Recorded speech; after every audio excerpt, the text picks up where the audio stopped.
दुनिया भर में फैले कोरोना वायरस के कहर के बीच पूरी दुनिया चीन को शक की निगाह से देख रही है। चीन पर इल्जाम लग रहे हैं कि उसने कोरोना पर हर सच को छिपाया। चीन की चालबाजियों से दुनिया वाकिफ है। धोखा, मक्कारी और फरेब चीन की फितरत है। बिल्कुल, चीन के इस दोगले चरित्र की वजह भी है। वजह यह है, शख्स एक है जिसे father of the People's Republic of China कहा जाता है। नाम है माओ जेडोंग। चीन का वो शक्तिशाली नेता जिसने चीन को कम्युनिस्ट चीन बनाया, जिसके अत्याचारों से दुनिया वाकिफ है। देखिए,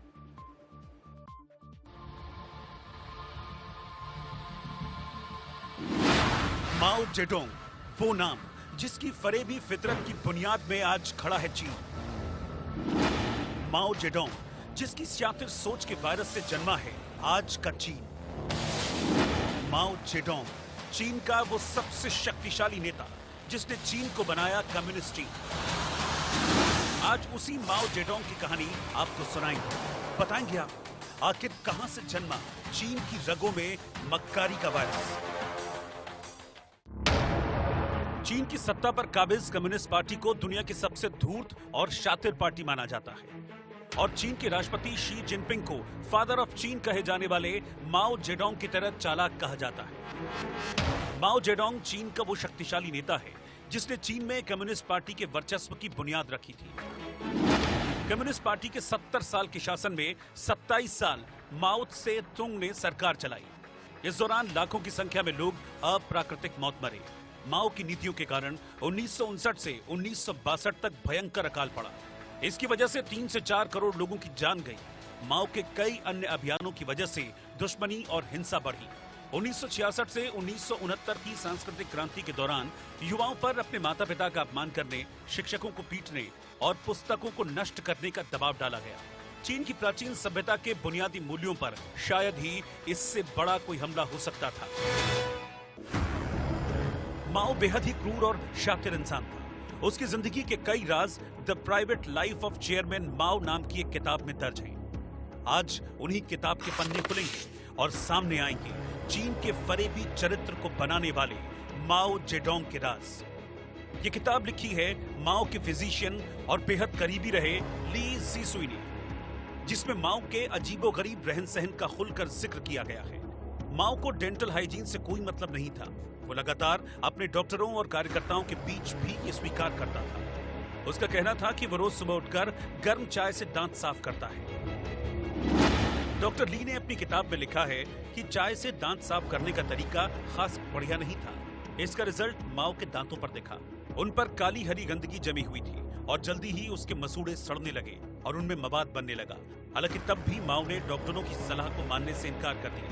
उसका तर्क था कि शेर मुंह नहीं धोता, इसीलिए उसके दांत इतने नुकीले होते हैं। चीन के इस नेता को नहाने से भी सख्त बैर था। वैसे ये बात और है कि स्विमिंग माओ का शौक था और वो स्विमिंग में ठीक भी था। साल 1966 में वो 70 साल का हो चुका था, लेकिन खुद को उतना ही जवान और चुस्त दिखाने के लिए उसने क्रॉस यांगत्से स्विमिंग कंपटीशन आयोजित किया।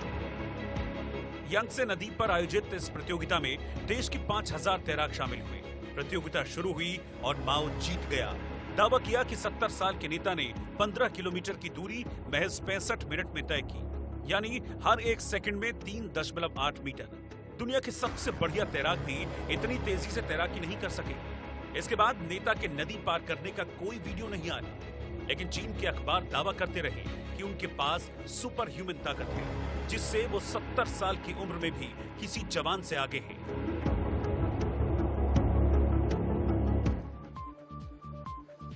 माओ का जन्म 26 दिसंबर 1893 में हुनान प्रांत के शाओशान कस्बे में हुआ। उसके पिता एक गरीब किसान थे जो आगे चलकर गेहूं के बड़े व्यापारी बन गए। 8 साल की उम्र में माओ ने अपने गांव के स्कूल में पढ़ना शुरू किया, लेकिन 13 साल की उम्र में अपने परिवार के खेत पर काम करने के लिए पढ़ाई छोड़ दी। लेकिन बाद में माओ ने हुनान के स्थानीय रेजिमेंट में भर्ती होकर क्रांतिकारियों की तरफ से लड़ाई में भाग लिया और राजशाही को समाप्त करने में अपनी भूमिका निभाई। बाद में माओ ने चांग कोई शेक की फौज को हराकर 1949 में चीन में साम्यवादी शासन की स्थापना की।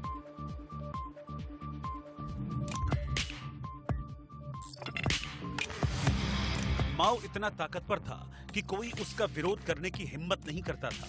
और जिसने भी उसका विरोध करने की हिम्मत की उसे माओ ने आजीवन कारावास में डाल दिया।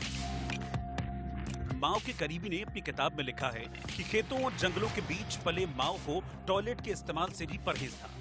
वो इसके लिए जंगलों में जाया करता था और साथ में बॉडीगार्ड होते। माओ के बारे में एक दिलचस्प किस्सा ये है कि जब साल 1949 में वो मॉस्को पहुंचे थे तो उन्हें यकीन था कि देश उनका खूब स्वागत करेगा। इसके उलट माओ के पहुंचते ही उन्हें होटल ले जाकर छोड़ दिया गया और बार बार खाना भेजा गया। गुस्से में माओ चीखने लगा कि वो यहाँ खाने और वॉशरूम जाने नहीं आया है। इधर स्टालिन को इंतजार था कि कब माओ टॉयलेट जाए और कब उनके मॉडिफाइड टॉयलेट से उसका मल मूत्र इकट्ठा कर उसकी जांच हो सके। तब तत्कालीन सोवियत संघ के लीडर स्टालिन का मानना था कि माओ के अपशिष्ट में अगर पोटेशियम की भरपूर मात्रा नहीं मिले तो इसका मतलब है कि वो घबराए हुए हैं। तानाशाह स्टालिन को घबराए हुए नेता से किसी बात या करार का शौक नहीं था। हुआ भी यही। काफी वक्त बाद माओ से मिलने के बाद भी स्टालिन ने उनके साथ किसी खास मुद्दे पर बातचीत से इनकार कर दिया। ऐसी अजीबोगरीब बातों के अलावा माओ को उनकी रंगीन मिजाजी के लिए भी याद किया जाता है। नॉर्थ कोरिया के तानाशाहों के हरम की तर्ज पर माओ भी जहां जाता अपने साथ युवा लड़कियों का डांस ग्रुप ले जाता। इसे कल्चरल वर्क ट्रूप कहा जाता था, जिसका काम था माओ के साथ नृत्य करना।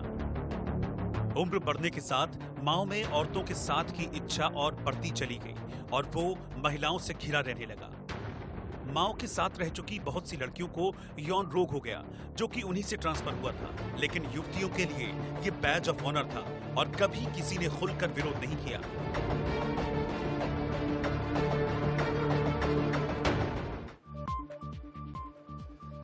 वैसे विरोध न करने की एक साफ और असल वजह यह भी हो सकती है कि माओ उस दौर में चीन का सबसे शक्तिशाली शख्स था, जिसके बारे में कुछ भी कहना जान गंवा देना था।